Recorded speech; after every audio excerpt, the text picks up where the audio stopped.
it's engaging and exciting, and you work with all these incredible clients, with some of the most talented people in the world. So it's quite hard to take the jump, take the leap, and move on. It was the 1st of January, and I sat down and I wrote a list of all the things I had been wanting to do and never made the time to explore for myself. To go to Spain and to really change everything, my whole lifestyle, go in a fresh environment where I could be whoever I wanted to be, and to learn and to mark a new path altogether. My parents were terrified. Now it's easy in retrospect to say, yeah, it all makes sense, because one step led me to the next. But it would have been too big a jump for me to do. I could see one breadcrumb at a time. Hi everyone, and welcome to Shameless Careers. My guest today, Katerina Joannides, has explored every corner of the career spectrum. She began at a prestigious global architecture studio, working on projects for clients like Google, became one of the first hires at a boutique practice founded by the former architectural director of Soho House, and then dropped everything to move from London to Spain to experiment and freelance before finally launching her own creative agency. In our conversation, we'll compare and contrast the pros, cons, and trade-offs of all these different paths, and discuss how experimenting, taking risks, and following the breadcrumbs can ultimately lead you to fulfillment and doing what you love. Katerina, thank you so much for being here with me today. Thank you for inviting me. Let's start with the first question. What brought you to architecture? And then we'll deep dive in all the paths that you have explored in that space. So I've always been very creative, even as a child. My mom tells me that I was designing my birthday cakes. So I knew that I definitely wanted to do something with design. Art felt less purposeful than design. So when I started delving into design and technology in high school, it felt right for me. I knew that was my path. Specifically, what, I didn't know, but architecture felt like a good umbrella subject that encompassed interior design, special design objects, graphics, and photography even. So it felt like a natural starting point for me. Amazing. And let's speak about this first phase of your career when you were at this big architecture studio. Can you tell me a bit more about that? And it was a prestigious place to work in, right? It's one of the most respected places globally, I would say, even today. So it was really a treat for me to join there right after finishing my master's. And it was a very creative studio, so it enabled me to touch upon different scales of design, from objects even, and a lot of R&D projects too. So it was a good place to discover and explore different aspects of design, strategy, and creative direction. So it really was an enabler for me. And can you give me a couple of examples of what types of big projects the studio worked on? We were working with Google as a big client. I was working on one of the new offices of Google in Mountain View for more than a year, from the very beginning. So from concept to development, and then becoming more specific in terms of designing the details. And also lots of R&D projects. That was, I feel very lucky to have worked on 3 R&D projects with Google as part of that studio. And when you say R&D, so what does Research it mean and in architecture? development. So what would the future of the workspace be, for example? That's really cool. And how to make a very efficient place for people to work in and to be together, to function as a team. It sounds pretty amazing. Do many people leave such prestigious career paths in the first place? Did you see many people leave this firm? I did not. It's actually because it's such a wonderful place to be, to work, the sense of community, the culture of the studio. It's engaging and exciting, and you work with all these incredible clients, with some of the most talented people in the world. So it's quite hard to take the jump, take the leap, and move on. But for me, it was a decision that came quite naturally because I was seeking to specialize in interior design, if we can be completely specific. And it was something that the studio was not offering me at that point in time because there was no interior design department within the studio, and I really wanted to focus more on that, to work at a smaller scale, do different kinds of projects, be in a different environment too, to explore and to see how other people work. So all of these reasons led me to start looking out for the next step. Interesting. And can you tell me a bit more about that? What was that in interior design that was so fundamentally different for you versus these big projects? Why this type of projects were more satisfactory? I was always inclined towards interiors, fabrics, textures, materials, human scale projects like that. And when I was working on the Google office, I was part of the team that was designing the concept, the spatial strategy, and the concept for the workspace. So it was a little bit of dipping my toe into interiors, but not quite as much as I wanted to. So I felt that there was a lot more there to experience and to explore in terms of putting myself close to experts. And of course, I'm not saying that the studio is not, the people were not experts at that, but I wanted to spend all of my time learning more about that specifically. And I started applying to studios that were doing more commercial interiors. I've always been fascinated by hospitality, so I wanted to explore that. And that's kind of how the next step came along, the moving towards Soho House, because it was definitely one of the places that I was checking out. Right. So you've mentioned that there was this founder of this new boutique consultancy who was literally just starting off his business, and you were his second hire, one of the first hires, right? Yes. So as you were still in the big studio, what type of trade-offs were you facing as you were making the decision to jump into a smaller studio? And how did you think about these trade-offs? So there was the question of whether the finances would be the same, whether I could ask for equity, because we were not building it, but we were part of bringing the studio to life from the very beginning. Mm-hmm. In this case, for me, there weren't trade-offs that were off-putting. So the remuneration was very good. I didn't get any equity, but the experience was so exciting for me that it felt completely worth it. And it didn't feel like a risk at all? Like, what did other colleagues tell you in the company? Well, some people considered it a risk, but because the person that I was joining was so experienced and so well connected and established, and there was a lot of potential for good projects and for work to come in. Basically, he already had projects that were in the pipeline. So it wasn't that I was joining at a point where we would still need to look out to bring work in. So the risk wasn't that big.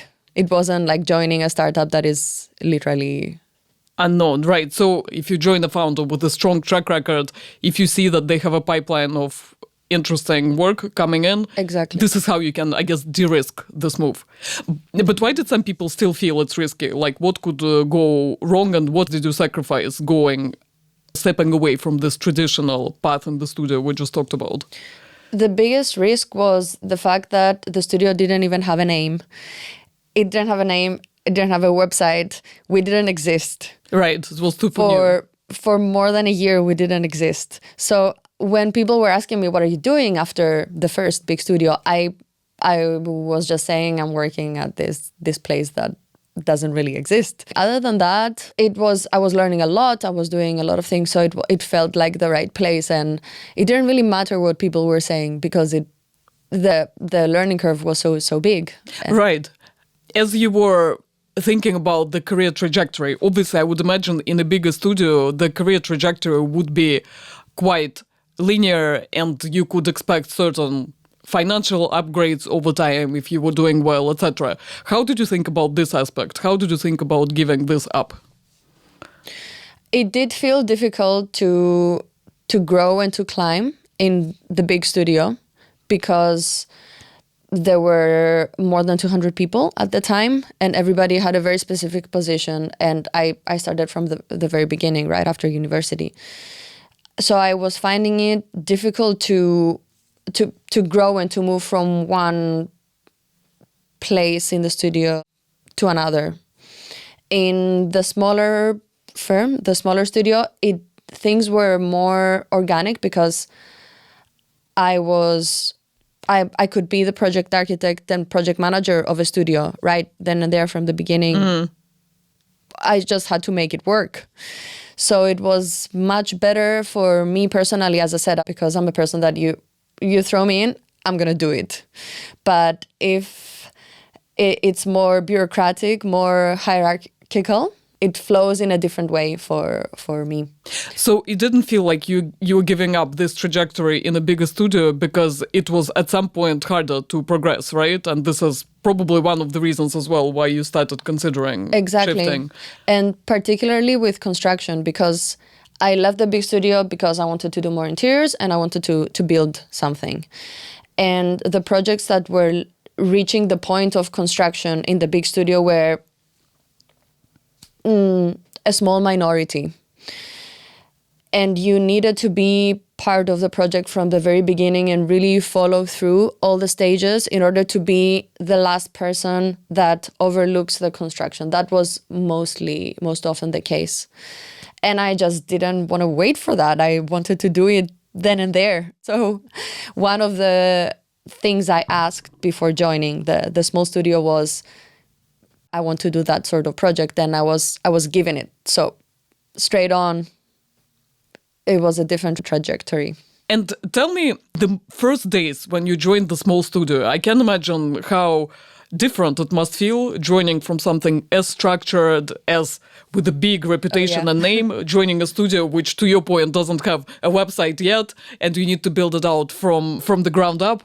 What were your first impressions of stepping from this big structured world into something like that? It was so exciting. We were working from home and meeting up once or twice a week at Soho Works, so a co-working space, and it felt like we were this team of ninjas working in the background on hidden projects that nobody knew about, and we didn't have a name, and we were doing great things in silence, and I loved it. It just felt so rewarding, and everything felt like a privilege and like an extra. Like you were not supposed to be there because it was like the VIP room in a club that you need to discover to be able to enter. Did you worry that you may not be able to come back to the big firm if it didn't work out? No. I always felt that I could. I don't know if I can, but I sort of knew that even if I cannot go back to that studio, there's going to be another place. I've been generally quite optimistic, and I have a mindset of abundance, and I really feel like you're going to find your place if you work hard and you believe in it and you are willing to put in the work and the good energy. You're going to make it work one way or another. So tell me, taking stock of your experience in the bigger studio and the small studio in this VIP room that you've just mentioned, what are the key differences between the two experiences? If someone is thinking of leaving a big corporation for something smaller like this, what do they absolutely need to be aware of? The biggest difference is that you need to do absolutely everything. Mm-hmm. There is no label. You just need to take on whatever comes along. You need to design, you need to manage, you need to talk to people, you need to present to the client. There are so many hats and you need to wear all of them. Even accounting, there's no HR, you just need to do it all. So definitely being a person that takes on work without even being asked to do something, that's a character trait that is important and that helps a lot. But even if you feel like you have never been in that position, you learn it, and that's very valuable to take with you. at every stage in life later on. And did you enjoy wearing so many hats?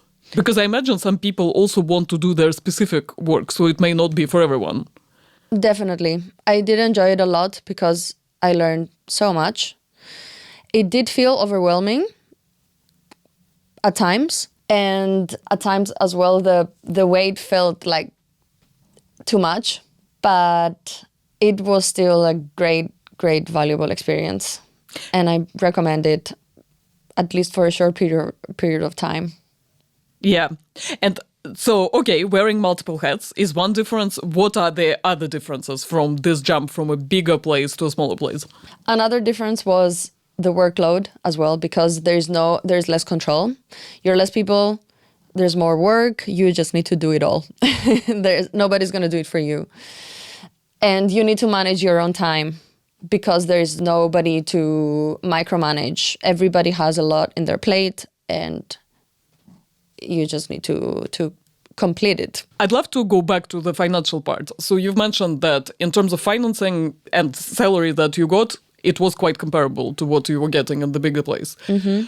But then how about the trajectory? Because obviously in a bigger firm, there is some linear trajectory. And of course, we discussed that it's at some point gets difficult to progress, but you know what you can expect in terms of income upside over time. How does it look within a smaller studio and smaller place? Because you come in, there is no career ladder per se to climb. So what type of income trajectory did you expect? Say, if you wanted to earn more money, or how could this work in a smaller place? Mm-hmm. Because there was no structure, there was no precedent, it was not defined and it was not clear. And in the beginning, you know, you're super excited, you don't think about these things. But then after a year or after a bit more than a year, when these conversations were not had, it was a bit uncomfortable and a bit awkward, and we had to bring it up because there was nobody to get an example from. Yeah. So it was not clear, and it was a bit uncomfortable, and it was one of the reasons why I felt a bit restrained after a while, because when you're not fulfilled by a project in the same way down the line, then you start thinking about the practicalities as well. So it was perhaps a bit naive to not have established all of these aspects from the very beginning, but it was a big learning for this reason. So what would you do differently if you did it one more time? I would at least establish from the beginning that there is, after 6 months or after 1 year, there is this review and we talk about the position, where we are, where we want to go. A bit more structured professional development ladders within the studio. Right. So both in terms of the scope of role and your development, like what additional responsibilities you could take on, but also in terms of pay, right? Yes, definitely. All of it as a package. So how did it play out for you when you did have this conversation in the end? There was still no clear answer, right? No. And because your role, your title was not clear. I was not meant to be the project manager of the studio. I grew into it. And I was not, I didn't know exactly what sort of workload to expect because I had never done that before. I felt like I was walking and I didn't know what I was going to face. So I couldn't anticipate all of that to ask for it from the beginning. It sort of came after. Right. So you're basically organically, your workload and scope increased, but there was no structure around what's your title, how much this title should earn, right? Exactly. Yeah. So what advice would you give to people who are thinking about making the move from a big organization to a smaller firm, taking stock of all of your experiences? To have as much certainty as possible from the beginning, to still be open to organic development and the workload increasing, your role becoming more blurry and really growing into an environment that you were not expect, but to always be conscious and aware of where you are, where you're going, what you're worth, what you're learning, and how to capitalize your new skills that you're acquiring along the way. And when you say capitalize, you mean through these discussions about pay? Yes. Right. So at this point, you obviously stayed in this studio for some time. And after that, you've decided to make a major shift in your life. You've dropped everything. You moved to Spain, to Valencia, to do freelancing. So can you tell me, how did you make this decision? What prompted you to do it? And what did you want to get out of this experience? The decision was brewing for a while in my head and in my heart, especially after I finished the project that I was working on in the smaller studio, because I felt, first of all, I was burned out from the workload, from having to do absolutely everything and finish the project. And when we delivered the project afterwards, it was a bit of a now what moment for me. And it was difficult to find fulfillment in the new projects that were coming along for that reason. Because you just have given everything to the previous one. Interesting. So speaking of bigger workload and smaller places and startups, there is a risk of burnout, and then your motivation naturally drops, right? Definitely. And it was the first time in my life that I found it very difficult to perform with the same enthusiasm. And I usually bring a lot of energy and a lot of enthusiasm in the room. So when I don't, it's apparent. And it was very difficult to be myself and to have the same push and strength and just to give the same amount of heart in the work. And the kind of projects as well that were coming in were not as interesting for me.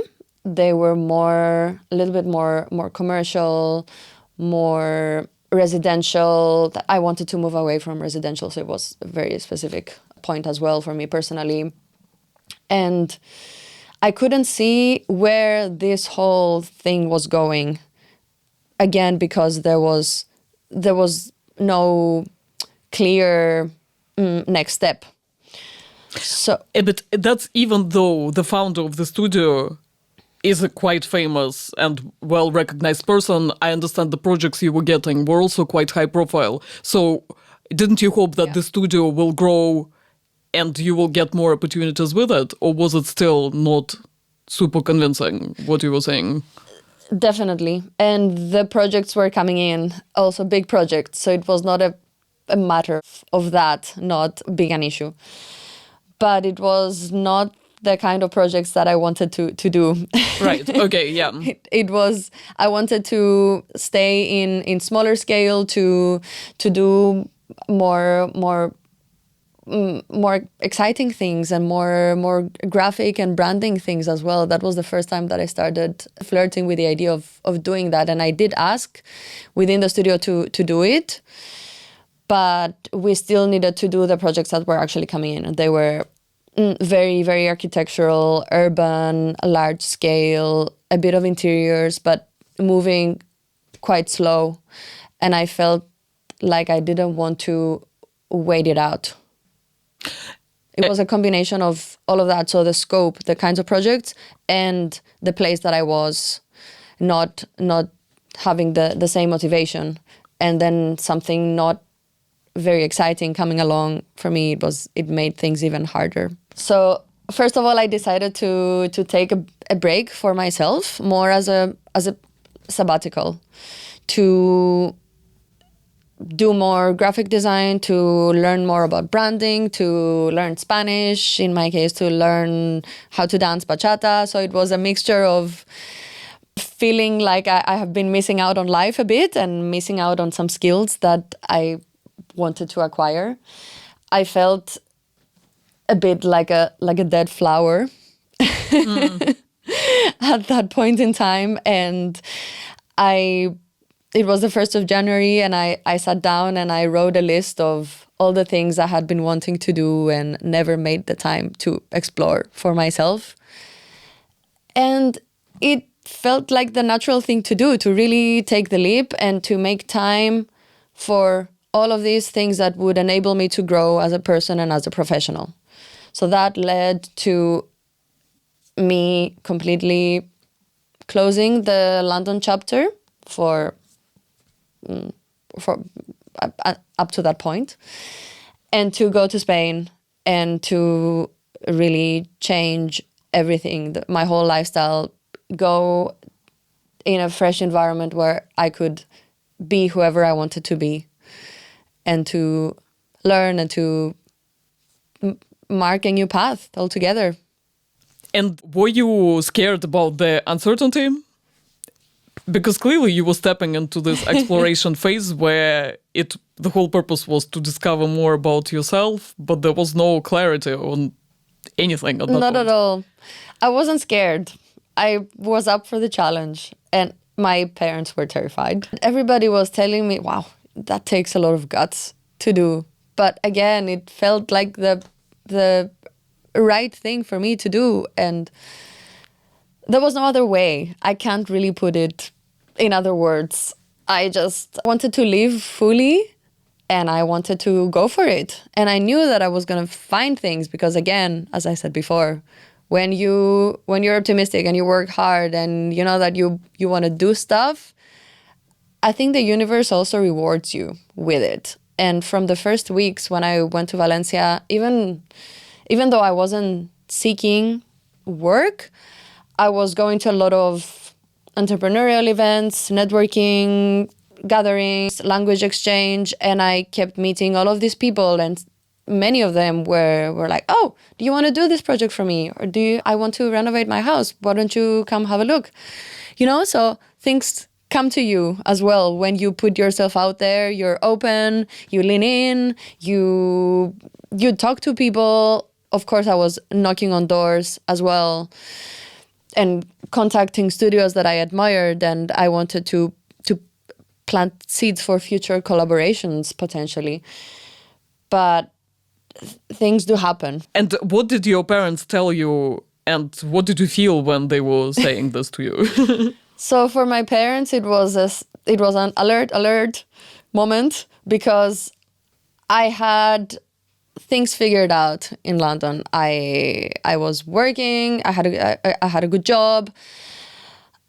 I was following the path that everybody had in mind, sort of, and I was making it happen. So it felt insane to give that up and to want to expand and explore other trajectories. And they didn't get it, why I would give that up and why I would seek the unknown.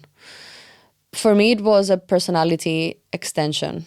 It was thickening my skin. I felt a bit like an octopus. I needed to grow more legs.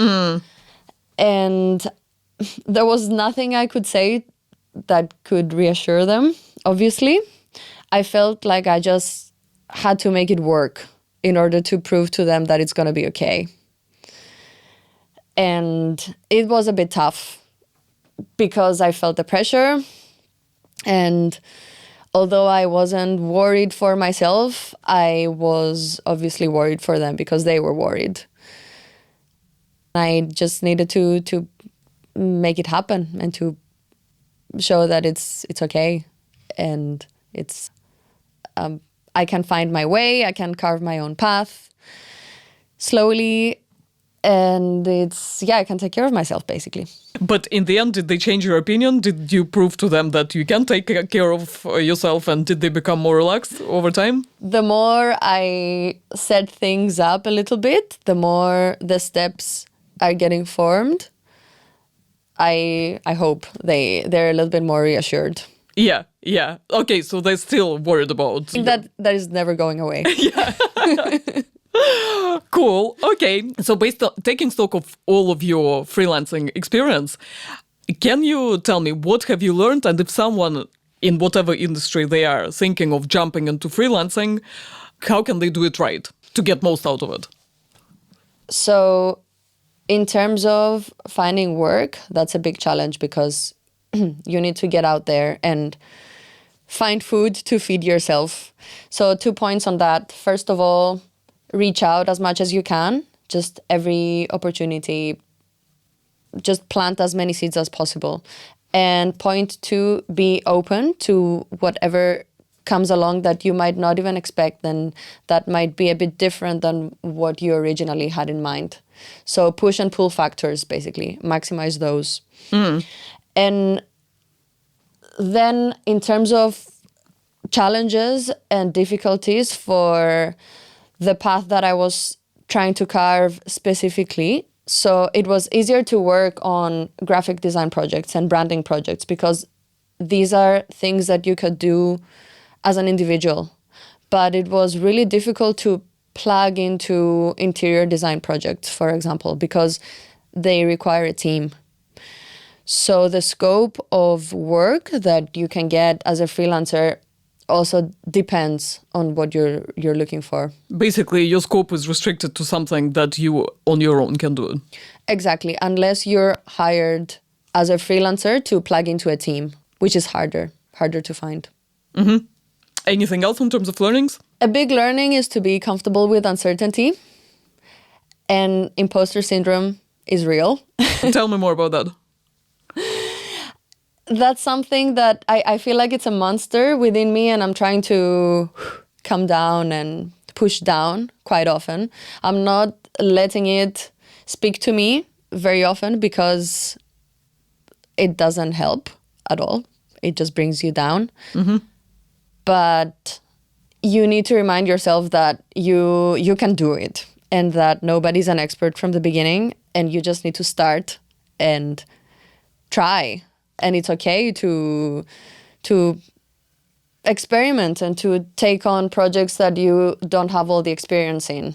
And can you tell me, is freelancing a great way to really expand your skill set? Or did you find that you were mostly hired for the skills that you had previously? And when it comes to kind of structured learning and learning of new things, it's better to do it in a corporate or business environment when you're part of the team rather than during freelancing? Definitely.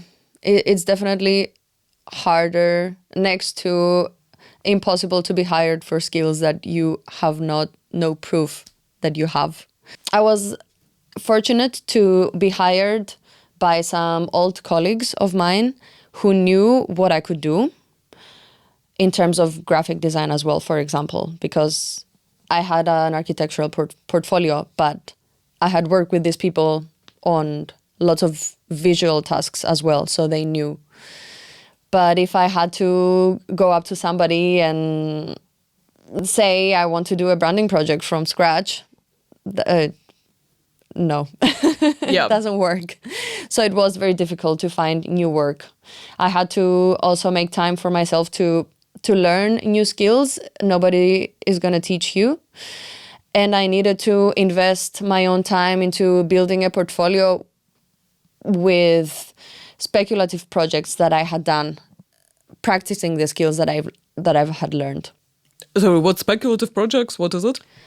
Self-initiated projects. Right, to show that, exactly, to expand the skill set that you have had. Basically fake projects. So not initiated by a real client. Yeah. Which is okay, because it doesn't really matter at the end of the day. When you go through the design process and you prove that you can do it, then it's still a valid proof. Yeah. What you can do. So you have started your own creative agency. Can you tell me more about what you're doing right now, and how does the amalgamation of all the experiences and experiments that you have done has made it possible for you to start a studio of your dreams? So what I'm doing now is designing experiences for brands, from the digital aspect of it, so visual identity, to the physical, so retail interiors, for example, and pop-ups. And this combination of the graphic aspect of it on screen and the real life experience design, first of all, it's what I always wanted to do, what I have always loved the most throughout the work experiences that I have had. So it all comes together. And it also felt like the right time to do it in terms of what lifestyle I want to have and what the market is seeking.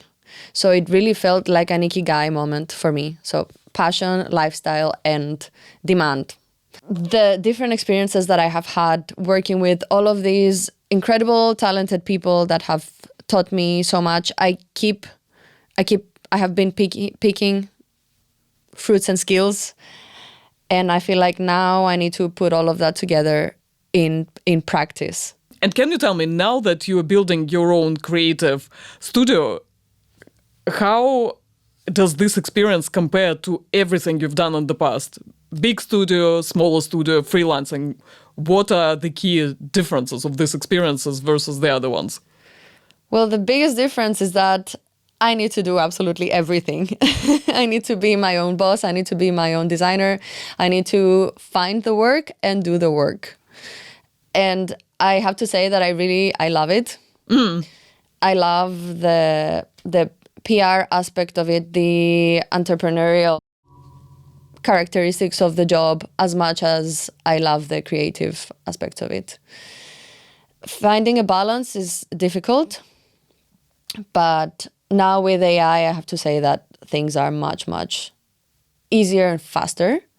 So you can have little robots or agents, consultants, agents, whatever you want to call it, helping you a lot. So I don't feel alone in that way, as creepy as that sounds. But it's you really need to survive. I feel more than ever the survival instinct now, because you just need to make it work. And nobody knows you exist. And that can be, it can feel like a weakness, but it's also your biggest advantage, because you can try out anything you want. Nobody's watching. So you just go for it, make it happen. And what is the mindset that helps you in these moments of huge uncertainty, right? What's the attitude to not let it get to you and feel like you can still figure it out? It was something I always wanted to do, and I feel like I'm having the time of my life. And I'm really living life, making the most of life. I really feel that. I could always go and get another job. I mean, it's not the end of the world. So that's a piece of consolation. Yeah. But I don't want to. I want to try and make it work. And I really love what I do. Do you think it was a worthwhile journey, or is there any possibility or reality that you could have jumped from the bigger studio that you worked at to what you're doing right now? No, definitely not.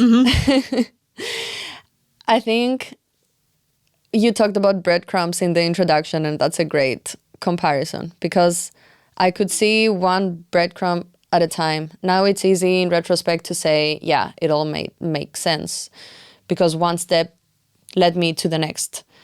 But it was too far off. It was too big a jump. It would have been too big a jump for me to do. I didn't know that I was interested in that in retail interiors, for example, because it was something I had never done before. Obviously, I loved looking at stores and beautiful windows of fashion brands, but it was not within my scope. So I needed to go through all of the steps. I needed to diminish the scale of projects that I was working on, then expand into more graphic visual design, experiment with that, and then apply it on different projects, as I did in the last studio. And that's where, in practice, I realized more than anything that that's what I wanted to do. And what advice would you give to someone who may be now in a big structured organization and is thinking about stepping into the unknown, deviating from this traditional path? What advice would you give to them? Well, 3 key things. First of all, go for it. Because you just need to start. You just need to do it. I think there is much more regret in not trying things out and postponing. So that's very important. It sounds very cheesy, but somebody needs to say it. You just need to go for it and do it.